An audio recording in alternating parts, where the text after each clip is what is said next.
Hello and welcome. This is Lord of the Rings Gollum, and this is my honest review after playing it for several hours. And I will start this by saying I am a massive Lord of the Rings fan, love the movies, love the games, and was really excited at the prospect of a game that focused on Gollum, which is definitely one of the most interesting characters as part of the movie franchise. So, pre-ordered, like I'm sure a lot of people did, and honestly, it's been a struggle even to get this far. And I'll give you kind of a rundown of, what's difficult and why, so that you can make your own decisions. Okay, so first and foremost, the controls, right? You are Gollum, so you are not a fighter, so therefore most of what he does is centered around him climbing and evading, okay? And so climbing in a lot of games, like Spider-Man, for example, is quite pleasurable, quite enjoyable. It's kind of easy to get around and navigate. And unfortunately, with this game, it is absolutely not the case. Climbing is kind of twitchy and glitchy. It isn't obvious where you need to go. You'll see that yellow arrow that kind of just dictates, roughly where your objective is. But it also moves around the screen as you move around, so it's not super clear, but you'll get videos like this going, here's where you need to go. And obviously that's a fairly long way to climb. If climbing was easy, that wouldn't be too bad, but in this scenario, you can't just climb on anything. There are ledges and vines, and the ledges are very, very difficult to see. The vines, I think they just did an update where they try and illuminate the vines somewhat. But that isn't the main problem. The main problem is to do with camera angles, and then your ability to actually even see the path that you need to get on. So for now, we're just going to kind of move through, showing you a little bit of the gameplay while I talk about it. When you see these arrows, you can kind of run at a wall, which is great. Jump up. So far, so good. Not bad, huh? Super simple for very easy to get to parts, and then you have to start the serious part of the climbing. Another thing I want to kind of show you really quickly, just another frustration I think, is here is the map for the game. And so when you're on different sections, the map just has a super highlighted version of Gollum and then absolutely nothing else. And you can't do anything with the map. Moving around doesn't do anything. Collectibles just shows you what you have. Showing detail just brings up the fact that there are collectibles in the area. So the map is absolutely useless in this instance. It really doesn't do anything, and then getting around is really complex. Very twitchy. If at any point you are killed, you start the process all over again. So, alright, let's kind of talk you through what I've seen so far. So, I'm actually on to chapter 7, and I honestly did not think I was going to be able to make it this far. But, I'm fairly determined. I want to see if there's anything else that the game has to offer as you move forward. Story-wise, fairly straightforward, right? So this story is based on what happens to Gollum after he loses the ring to Bilbo Baggins and gets caught and taken to the tower and tortured by the orcs and Sauron. So that in itself, kind of gets you a little bit excited, right? Anyone that loves the Lord of the Rings will sit there and go, okay, wanting to hear about what happens to Gollum, I think is an exciting prospect. So it starts off with promise, but the reality is you are in a jail cell, Gandalf is there, and so is the Elven King, and you are being questioned by Gandalf to unfold the story. Again, not a bad way to start. The problem that you have at that point is then you have to go into the day-by-day of while you were in the tower. So far, so good.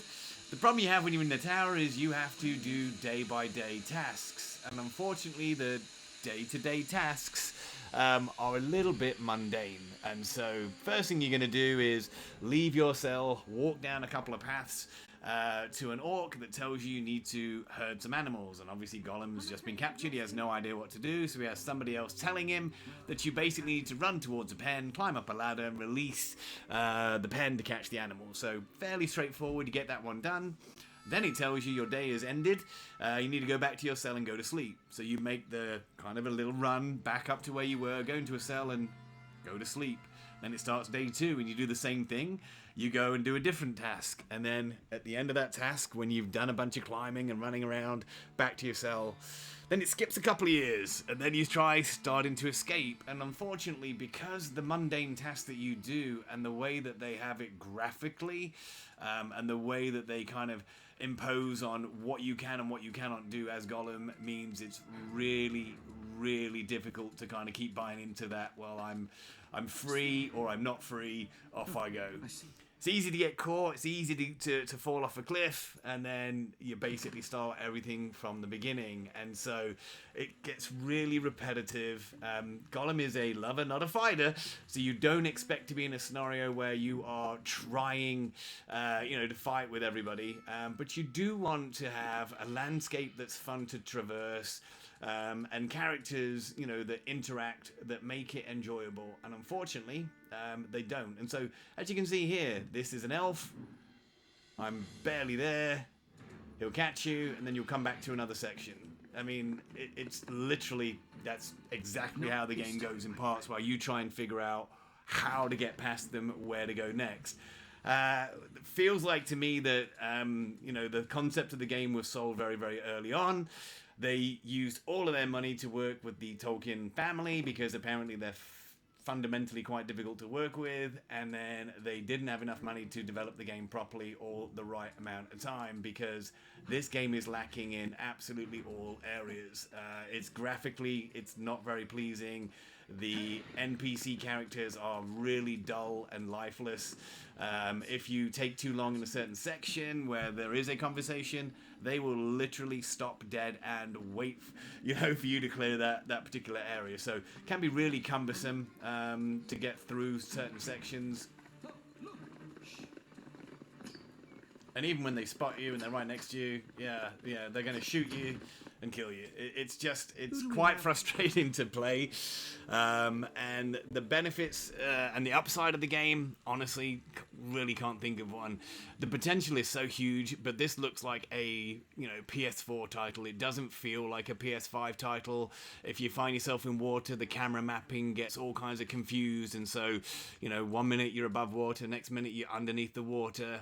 They'll do some kind of reverse camera angles on you, so that you're then trying to figure out how to run backwards to escape things. And again, climbing is such an essential part of the game, and it's clunky and clumsy, and it doesn't allow you the freedom to be able to just climb and evade wherever you want. It just doesn't. So again, you can get really close to somebody. This is apparently the path we need to take.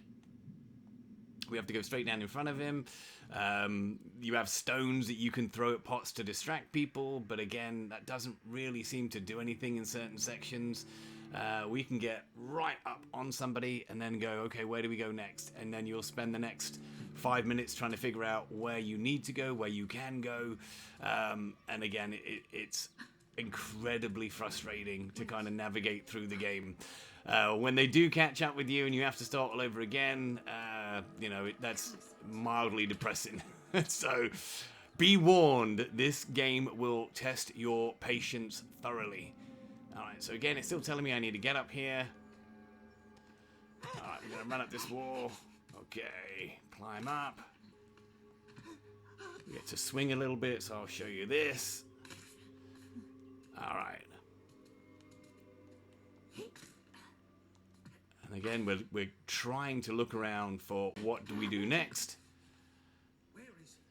We have lots of really cool games like the Tomb Raider games, obviously Spider-Man's kind of up there, Assassin's Creed, that have really cool mechanisms for traversing areas and for kind of going to new areas within a map. Whereas this one, your map gives you absolutely no value whatsoever.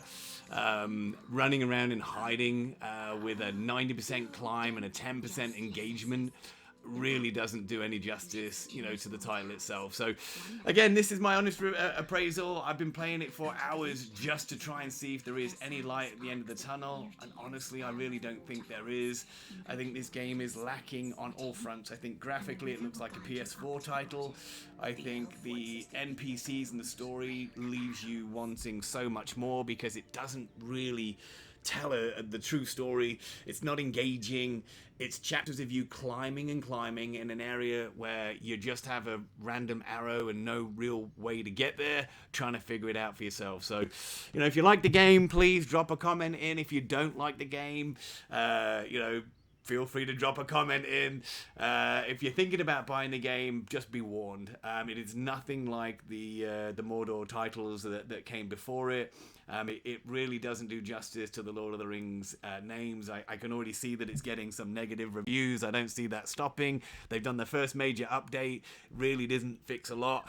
Hopefully they'll do a bunch more updates. But yeah, this game falls incredibly short. My suggestion is you save your money. If you haven't played the other Lord of the Ring titles, you know, Shadow of Mordor is probably the one that I would recommend. Again, thank you for watching. Take a second to like and subscribe. Check out our other videos, and I'll